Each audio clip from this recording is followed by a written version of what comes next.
America first. We're going to be like your football teams. We're going to win all the time. We're going to win. The Republican health care reform bill is on life support following this afternoon's announcement from Arizona Senator John McCain that for the second time in a row, he is a firm no. That was a totally unexpected thing. Terrible.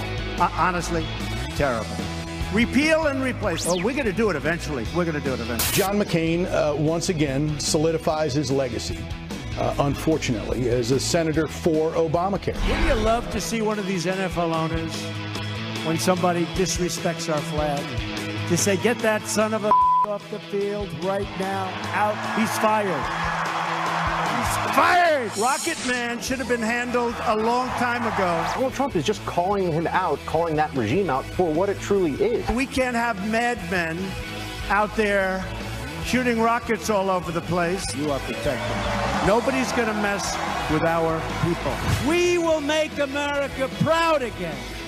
We will make America safe again. And we will make America great again.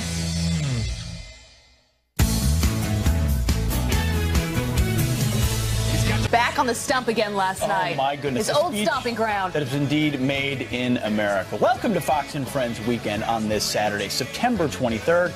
It was a classic Donald Trump speech. It was. And we have a very special show today. We do. We've got Griff Jenkins on the couch, his couch debut. It is. Thank you. I'm very, very honored to be on the curvy couch. My first time ever years ago on the old couch. I made an appearance, but this is the first one here, Griff, and it's a huge honor. We welcome everyone with the Fox and Friends welcome binder. Okay, all the information you would ever need to navigate the show. It should be a lot thicker than that, Pete. It's very thin. You don't need to know that much. To have a few opinions, talk into the camera, good. And you're good to go. Well, you guys carry on. I'll just read this real quick. Get back to you. But we are thrilled to have you. You did a phenomenal job, by the way, out on covering the hurricanes. You really did. So it's just nice to have you here in studio, safe and sound and dry. Well, thank you, but I will confess, I'm much more comfortable in 100-mile-an-hour wind, hail of bullets, or riots. So maybe if they could turn up some wind in here or something, I don't know. Careful what you say. You spend 4 hours next to this one, you're going to get plenty of wind. That's true, yeah. And lightning. So, and congratulations, by the way. I have, as a father of 2 daughters, congratulations. Your husband will know no greater joy than that daughter. You know what? I think that's very true. We are very excited. Thank you so much, Griff. Awesome. And we've got a big show today. A ton of news. As we were talking about, back on the stump last night, but there's also so much going on with health care. That's and right. the Cassidy-Graham bill. President Trump was in Huntsville, Alabama, as we know, ahead of the Tuesday special election, which is happening between Luther Strange and Roy Moore to replace Jeff Sessions. He's down there stumping for Luther Strange. But news broke in the middle of the day yesterday that a big vote that Republicans were hoping would be a yes vote on the Graham bill that you talked about to repeal and replace Obamacare instead went in the other direction. Of course, President Trump took to the podium to have a few words about Senator McCain's statement that he will not be voting for the Graham-Cassidy bill. Take a listen. Now, John McCain's list. John McCain was not on the list, so that was a totally unexpected thing. Terrible. Honestly, terrible. Repeal and replace, because John McCain, if you look at his campaign, his last campaign, was all about repeal and replace, repeal and replace. So he decided to do something different, and that's fine. And I say we still have a chance to, we're going to do it eventually. We're going to do it eventually. But it is very close. I mean, the way it stands now, you think about it, 52 Republicans, right, in the Senate. That's right. It needs to be at 50. So you already have 2 no's, Rand Paul and John McCain. So now it's up to Susan Collins and Murkowski of Alaska. Collins has already said that she's veering no on this. So it's not looking very good.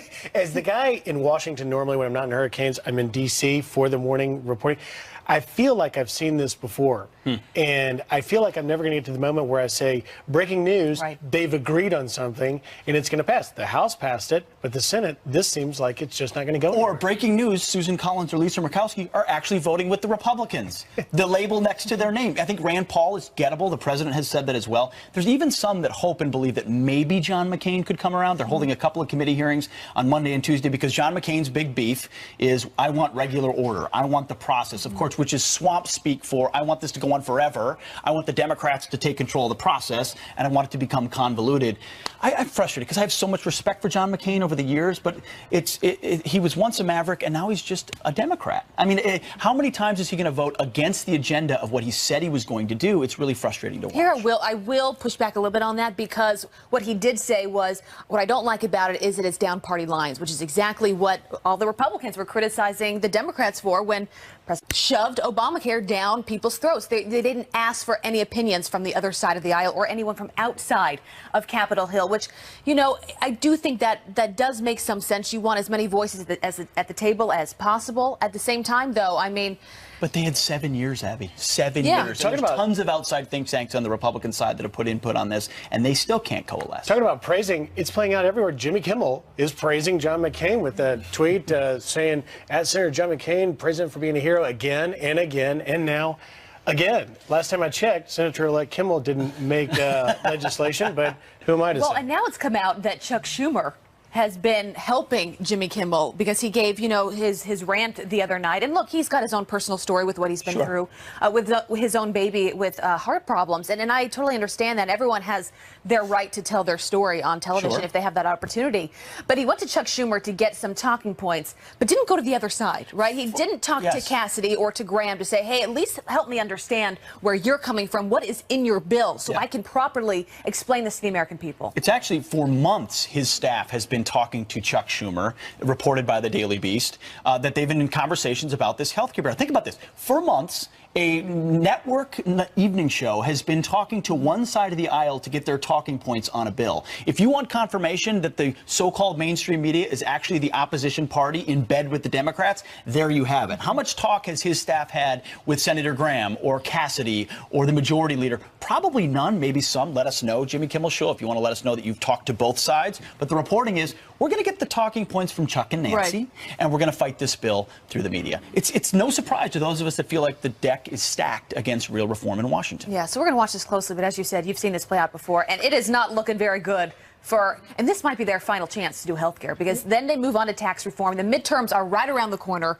It's going to be tough for them to get something done. Right, and they have a deadline, September 30th, so they go back to having to have 60 votes as opposed Griff, to... you've seen this before. What's your over-under 50% chance that it happens? Listen, I would absolutely put my money on the fact that this goes down, just like skinny repeal went down. I don't think there's enough there in this, even though they moved block grants to the states to give more power back to the states, which was a great idea. You would have thought that Lindsey Graham would have talked to his best friend John McCain before they did this. Yeah. But I don't think it's going to happen now, if I had to guess and gamble on it. And, you know, that, of course, is going to be the end of any effort to repeal and replace. And then they're now going to be forced to negotiate with Democrats. And that piece of legislation is going to have to attract upwards of 10 Democrats. It's not going to look anything like this. 10 unicorns, 10 Democrats that work with the president. I'm still looking for them. I'm still waiting to find them. But to be a fly on the wall, but with Graham and McCain right now, listening to their conversations, it's got to be because they're very close. But moving on, there's a lot going on. North Korea. North Korea. Well, he also mentioned he had a long speech last night. The president also went in and talked about protecting the American people from a nuclear North Korea. He added a little nickname to the Rocket Man. It's not just the Rocket Man in Kim Jong-un. It's Little Rocket Man. Take a listen. We can't have madmen out there shooting rockets all over the place. By the way, Rocket Man should have been handled a long time ago. This should have been handled 8 years ago and 4 years ago. And honestly, and 15 years ago and 20 years ago and 25 years ago. This shouldn't be handled now, but I'm going to handle it because we have to handle it. Little Rocket Man. We're going to do it because we really have no choice.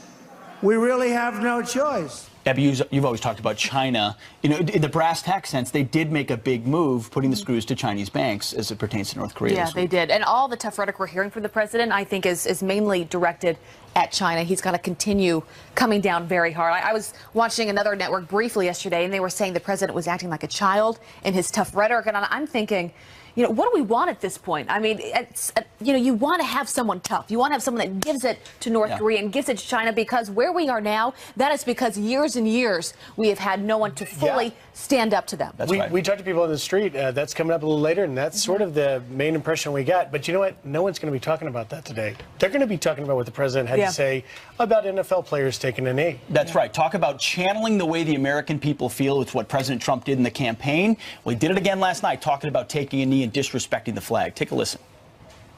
Luther and I and everyone in this arena tonight are unified by the same great American values. We're proud of our country. We respect our flag. Wouldn't you love to see one of these NFL owners, when somebody disrespects our flag, to say, get that son of a off the field right now, out, he's fired. He's fired! Wouldn't you love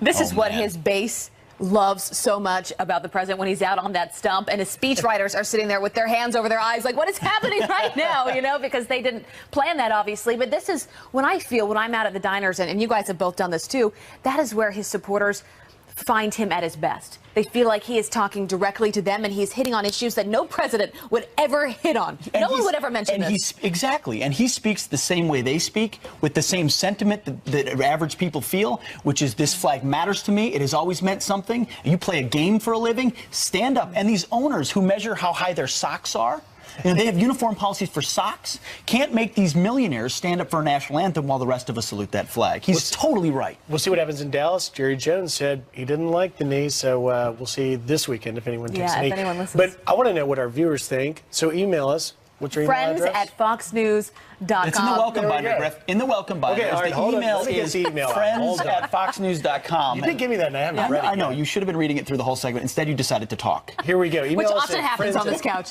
But email us, friends@foxnews.com. We're going to be talking about this all morning long. Do you think the president made the right call in calling out some of these NFL players last night in that speech? We do have some other headlines, believe it or not, that we want to bring you this morning. Starting with this, your life is in danger. That is what authorities in parts of Puerto Rico are now telling people, warning them to get to higher grounds as a major dam is on the brink of collapsing due to Hurricane Maria's floodwaters. Tens of thousands downstream of the falling dam now rushing to evacuate following catastrophic flooding and life-threatening mudslides. Just horrific what's going on there. And a rescue effort intensifying for a powerful earthquake in Mexico. One incredible story of survival is now surfacing. Diana Pacheco sending WhatsApp text messages, finally reaching her husband's phone 16 hours later. Typing, quote, "My love, the ceiling fell. We are trapped. I love you." Rescuers able to pinpoint her location and free her along with others. Unbelievable. The 7.1 magnitude quake has now killed at least 295 people. And at any moment, the president could unveil a brand new travel ban meant to keep our country safe from terror threats. Restrictions could vary from country and may include indefinite bans on entry, but it's still unclear which countries will be included.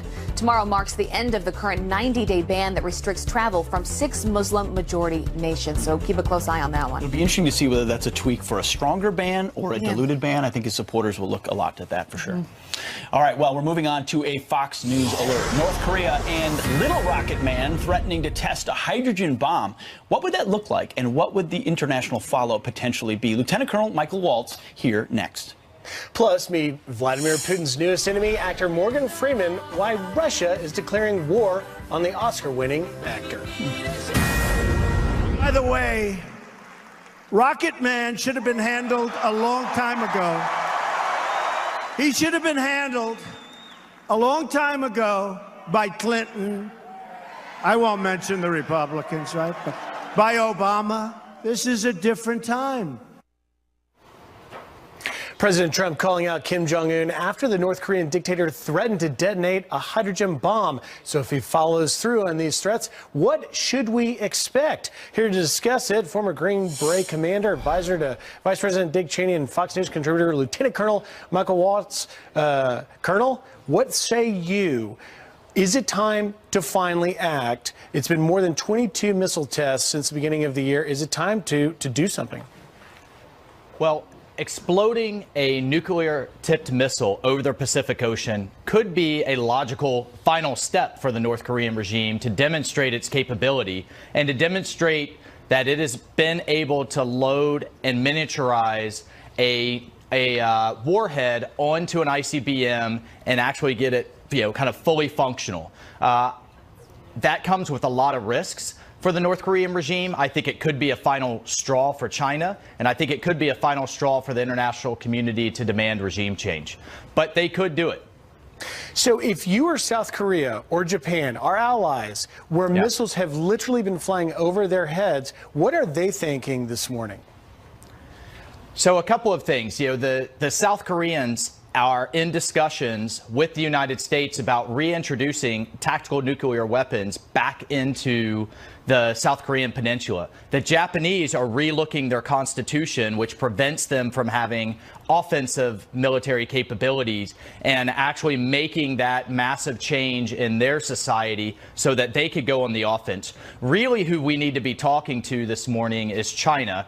China has the ability to choke the North Korean regime off economically if it wanted to. It made a huge step this week with telling its banking system to clamp down on the regime and to no longer do business. But now they have to follow through. China has a history and a habit of kind of dialing things up when international pressure dials up, and then when we shift away or attention diverts, then they kind of go back to their same old ways. And Colonel, very quickly, you advised Vice President Cheney. So what do you think about the president's speech to the UN? He said he would totally destroy North Korea. Was that the right move? What was your take on his appearance at the UN?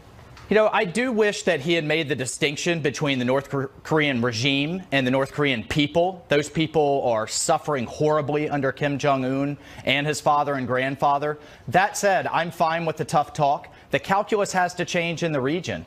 You know, right now, from China's perspective, and I think that's who he was talking to much more than he was talking to North Korea, that, you know, right now, from China's perspective, this is our problem. This is a South Korean problem. It's a Japanese problem. It's not theirs.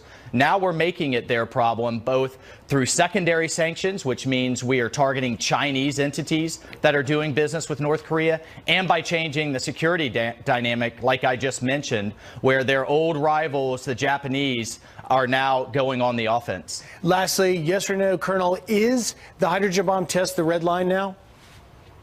Well, I think that would be unprecedented. It hasn't happened actually since the 1980s with the Chinese, but they did it over land. But to do it over international waters, you know, in addition to having a lot of dead fish, it would be so hugely provocative that I think it could finally change that calculus that I was talking about. Thank you, Colonel Michael Waltz. Appreciate your time. Thanks. Senator John McCain saying once again he will vote no on the Republican Obamacare repeal. What is his motive here? Tammy Bruce has a theory. She's here next.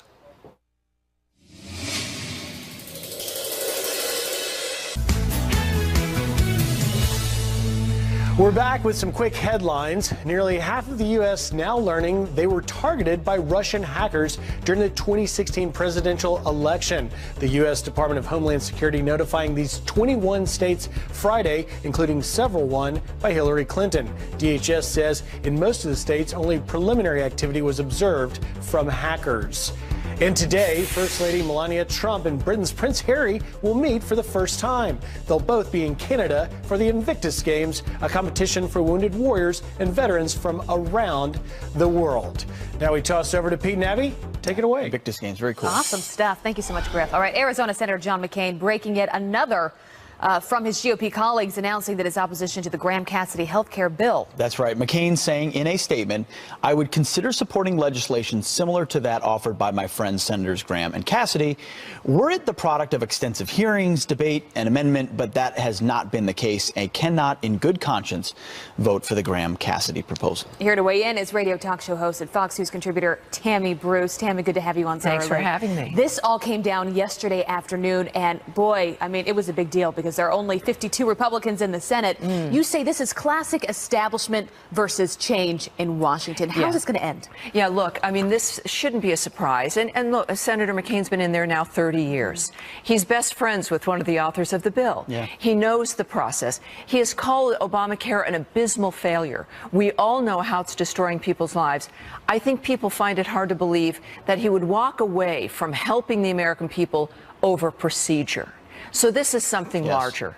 And I think, and we saw it in the last process as well. You've got individuals, he talks to McConnell. Everybody knows what the McCain-Cassidy bill would be.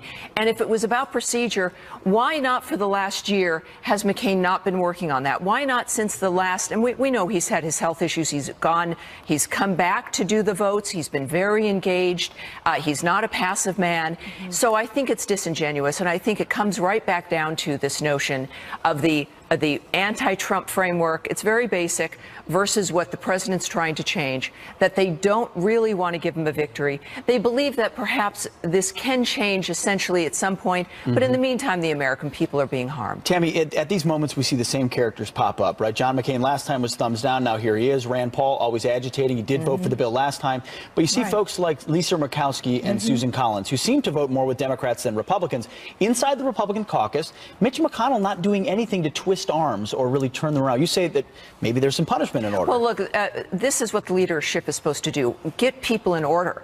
Right? I know it might be a little bit like rounding up cats sometimes, but he's also been in there for decades. These people know what they're doing. And the fact that there was with Collins and Murkowski, could have removed them from committees. There could be some punishment internally to get them in order, to move through with the agenda that the leader has, which is supposed to mirror, to some degree, of course, what the president wants, the agenda of the party. And what they've campaigned on for 6 or 7 years. That pesky thing, too, yeah. Why suddenly is there no punishment? Now, since there was no punishment for either Senators Murkowski or Collins, of course they're going to do the same thing. And for, frankly, the same reason. We know that Obamacare is on a deathbed. They've got to take action. Graham Collins is not perfect, but at least it begins to move us into a position where the American people are less harmed and where we can perhaps get to some more repeal. That's their job, and that's the issue. Well, Tammy, a lot of people get their politics from late-night television, and this past week, Jimmy Kimmel has been speaking out on the health care bill, and it's now come out that he got many of his talking points from Chuck Schumer. The question is, that's for months now. That's one side of it. As far as we know, he's not asked the other side, Cassidy or Graham, for their perspective or for their thoughts on where they're coming from on this bill. Yeah, look, the word is that he's been coached, and it has been for months. And he made up his mind he wanted to kill this monstrous thing. And this is the problem, is that then you have a preconceived point of view, then you go look for the information that will support that. Correct. Very different than going to look for the facts of the matter. Whether you're an audience of a late-night comedy show or Fox and Friends, a news program at night, people want the facts of the matter. And they get the impression that, well, he's determined this by looking at the entire field. In fact, it wasn't. And to not also disclose to his audience that it's not just, look, the son, the horrible dynamic there, that this is just a regular person who's learned about this and this is his position. Whereas, in fact, no, he has been coached on a partisan way, moving in a partisan framework to destroy something that he determined in a preconceived framework that should be killed. I mean, why not have Cassidy back on the show again and have a real debate then and ask him where he's coming from? Go back and forth. That actually would be really useful for people watching. It's the type of thing we do on this show. Well, it is. And if you're going, it's about, you know, think tanks and information which he received from Senator Schumer, bolstering their preferred outcome. Tammy, this is an honest question. This is not fair for Is there any difference between Democrats and late-night comedians? I mean, are they one and the same? Well, I don't even know if it's about Democrat politics. It's about liberalism and about the idea that only government